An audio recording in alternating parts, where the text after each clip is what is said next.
Hi y'all, welcome back. And as promised, in this next part of the video, I will perform momentum balance and see what result we will arrive at to help us deriving the final equation. Okay, so the momentum balance, what does it say? It say that, okay, let me write down momentum balance. Okay, what does the momentum balance say? It say the accumulation of momentum over time. Actually, a correction. You don't need a dot here because m dot mean that momentum per time, right? In this case, the partial m over partial t is already momentum per time, so it's really redundant to put a dot there. If you put a dot there, it will become momentum per time square, which is the unit have to match. Okay. The accumulation momentum equal to m dot in momentum in minus momentum out plus external force. So summation of F external. Okay. So as always, we say this is a steady state system with only interest in the steady state region. Let's say, what color should I use? I remember I use blue. Okay, I use blue for cancellation. So this is 0. So this is steady state. Okay. Okay, so it becomes 0. What is m? Okay, so what is m dot in? Capital M dot in. Let's go up and see. Okay, m dot in, we have m dot 0 and m dot at coordinate x. So you have m0 equal to m dot at 0 plus m dot at coordinate x minus, what is m dot out, is momentum at coordinate x plus delta x. And the external force is the force caused by the shear stress. I don't know if I denoted for y'all right here. Our tau W, legendary over here. And since it's going backward, we're gonna assign a negative sign to it. So negative tau W times delta X, because tau W is shear stress per length, and you times delta X, it gives you the shear stress. Okay, wonderful. So right here, what we can have, okay, what is m dot 0 right here? This term m dot 0 right here. So you remember the force acting vertically to our trapezoid is a constant. That's why we denote it as 0, m dot 0, instead of m dot at coordinate x or m dot at coordinate x plus delta x. So m dot at 0 doesn't depend on x, it's a constant.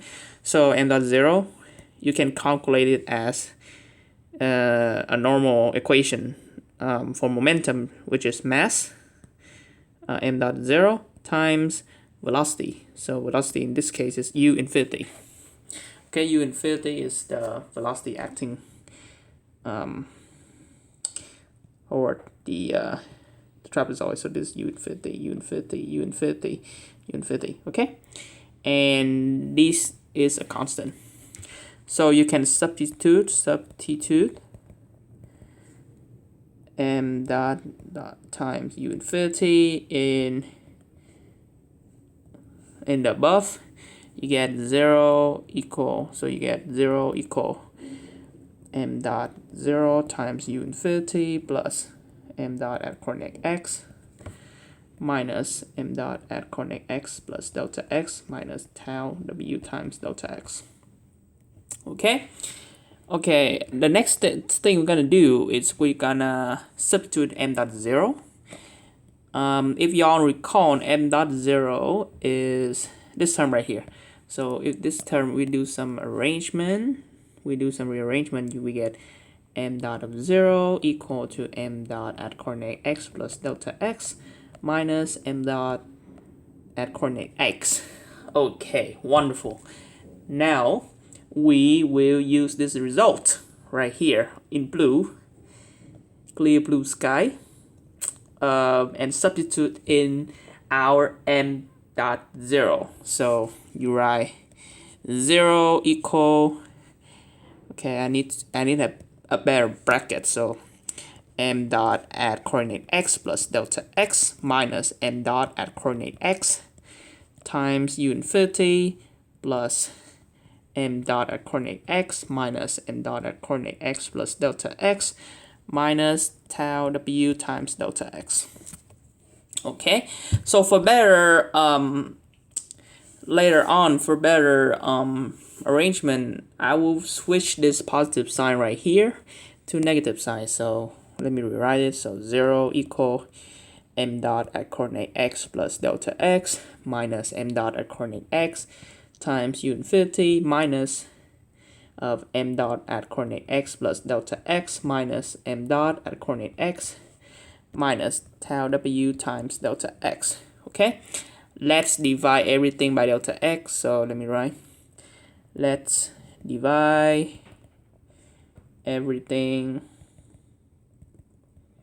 by delta x, and we should get 0 equal to small m dot at x plus delta x minus m dot at x over delta x times u infinity minus capital M dot at x plus delta x minus m dot at x over delta x minus tau w.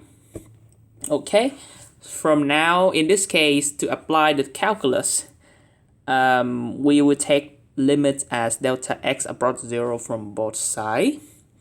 So you can say limit at delta x approach 0 of 0 equal limit at delta x approach 0 of m dot x plus delta x minus m dot at x over delta x, all of this times u infinity minus limit as delta x approaches 0 of m dot capital x plus delta x minus m dot at x over delta x, okay, minus limit at delta x approaches 0 of tau w.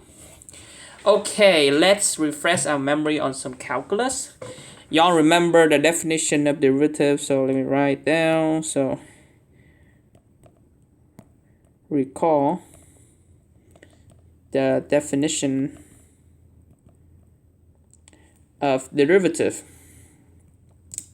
So if you remember, so if limit of delta x approaches 0 of f of x plus delta x minus f of x over delta x, what does this equal to?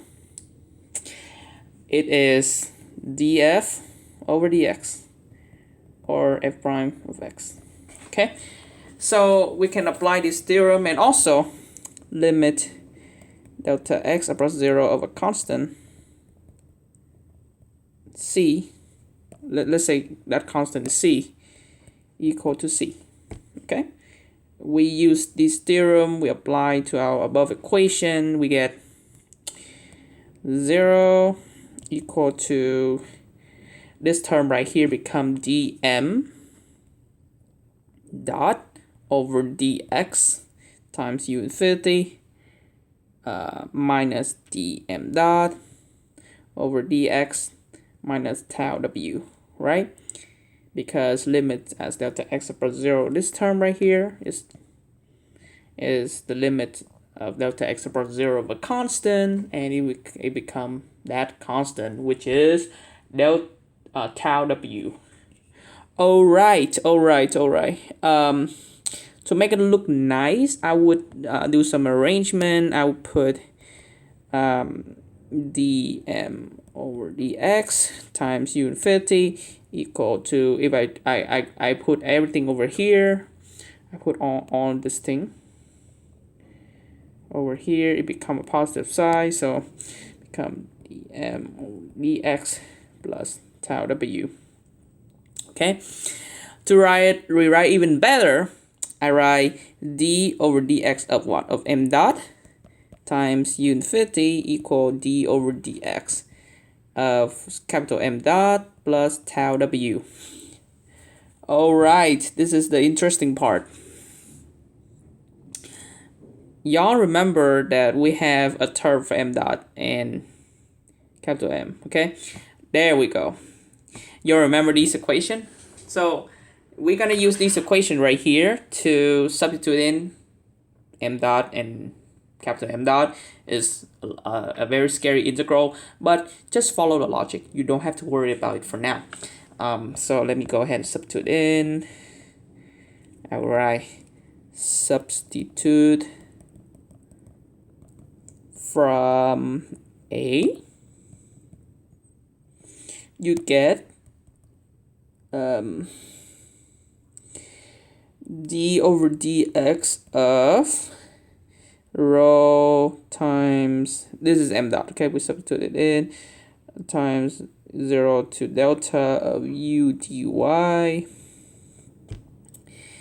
equal to, forget, times u infinity equal to d over dx of rho times integral from 0 to delta of u squared dy plus tau w.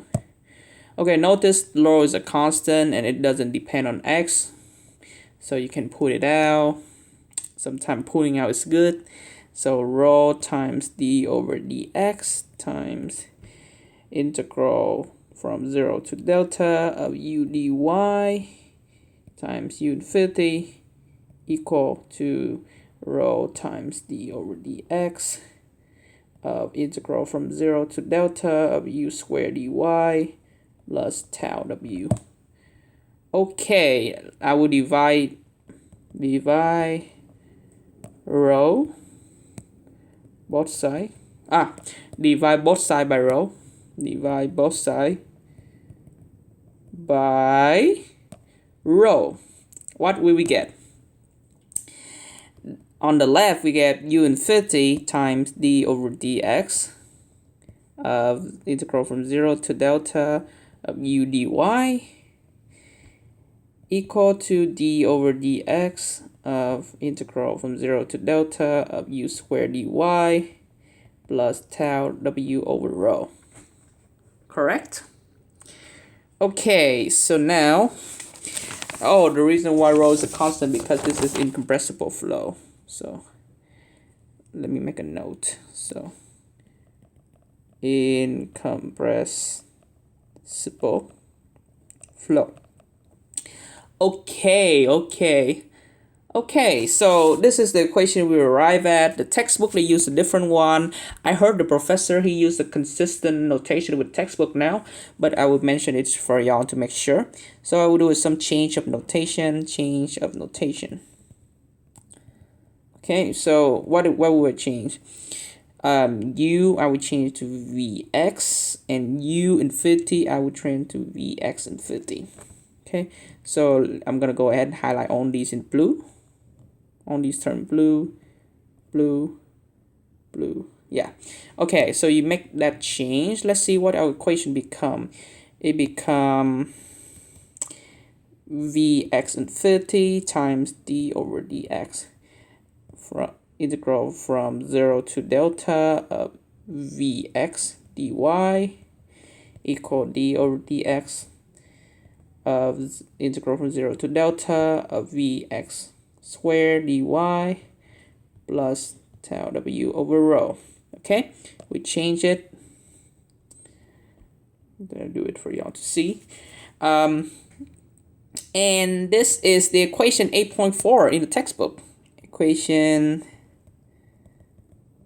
8.4 in the textbook. Hooray! We obtained the equation. Well, just like every newborn, we should give it a name. Actually, not we give it a name. Scientists, they have given it a name a long time ago. And what is the name of it? It's called the Blasius equation. I'm not sure if the real Blasius equation can be the simplified Blasius equation. It can be a complicated Blasius equation. But yeah, this is the name. If y'all want further research and you can look for better interpretation of this equation. Blazes equation, what an interesting name. In the next part, we will learn how to use the Blazes equation to obtain the velocity profile. Okay, I appreciate everyone's attention, and I hope you have an amazing day. Thank you.